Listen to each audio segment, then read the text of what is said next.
Dr. Jyotsna, I request you to enlighten us about this cervical cancer vaccine, that is the HPV vaccine, and why we must go for it. Yes. Now, the vaccine is the best form of prevention. Can you hear me? Yes. Yes. All right. So, all HPV, genital HPV vaccines, as we reiterated before, that they are very, very common, and they can only be prevented if one is a celibate, abstains from the sexual activity completely, or they the couple is a mutual monogamous. So those two situations, but it is definitely difficult to have these two situations. So it is very common, HPV. So we have to accept the fact that it is a common infection. Then, as Dr. Jyoti said, that contraception, the condom especially, does not protect us from the HPV vaccine because it can spread from the other regions, the anal region or the oral region. So it is difficult that using only barrier contraception can prevent us.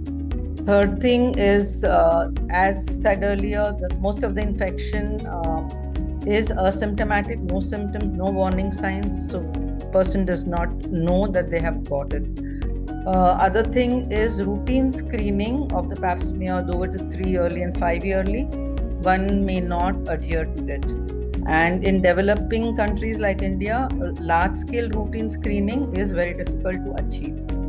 Also, the testing of the other organs, that is the anal and oral and the male genital, the testing is not available. So in such cases, the person may not even know what is happening.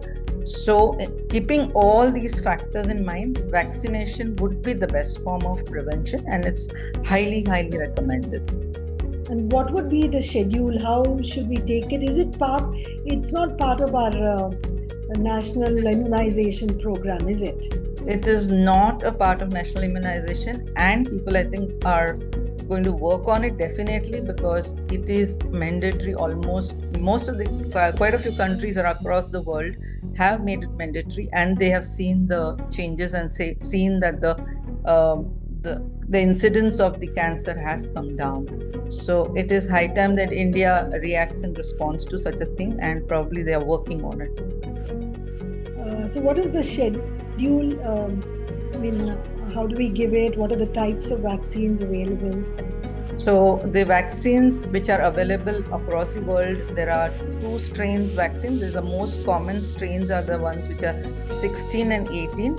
Almost 70 to 80% of the infection, HPV infection, which can cause cancer, are related to these 2 strains.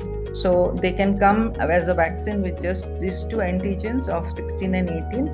Then there is the more famous one is the quadrivalent. That means it has 4 strains, antigens of these 6, 11, 16 and 18. Out of that, 16 and 18 is a high risk for the cancer, and 6 and 11 are low risk, and they are the ones which cause the warts on the skin or the mucosal surface.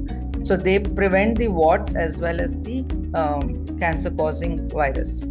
Third one is now, which is available since 2018, is the 9-valent, which covers these 4 plus extra 30, 31, 33, 45 and 52, 58, which kind of broadens the protection against cervical cancer by another 15 to 20%. So if you take 9-valent, then you are protected to almost 90%. If you take 4-valent, then you're protected against 70 to 80%, inclusive of the warts, that you will not be susceptible to having genital warts.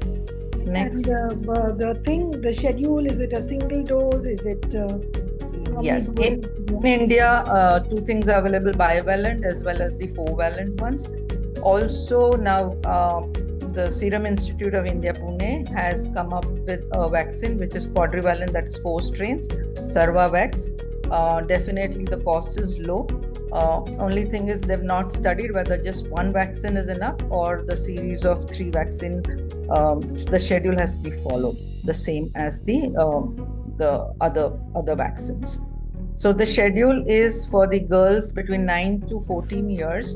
2 doses are sufficient, and they are given on the day you take it 0, and one is 6 months later, but ending it by 1 year. Finish it by the first year. So 0 and between 6 and 12 months. Girls which are above 15 years, they take it a 3 schedule, that is 0 the day they take it, 2 months later and 6 months later, and the brand is the Gardasil. In immunocompromised individual of any age, whether they are younger or above 15, they still follow the 3-dose regime. HPV is licensed in a 3-dose regime in India for females and males, but at the moment there is a little bit of question mark where males are given as a routine or only in special cases. Ideal age of starting is definitely between 9 and 10 years because the immunity is robust and they can form a good antibodies against this infection. So it is ideally given around the 9 or 10 years.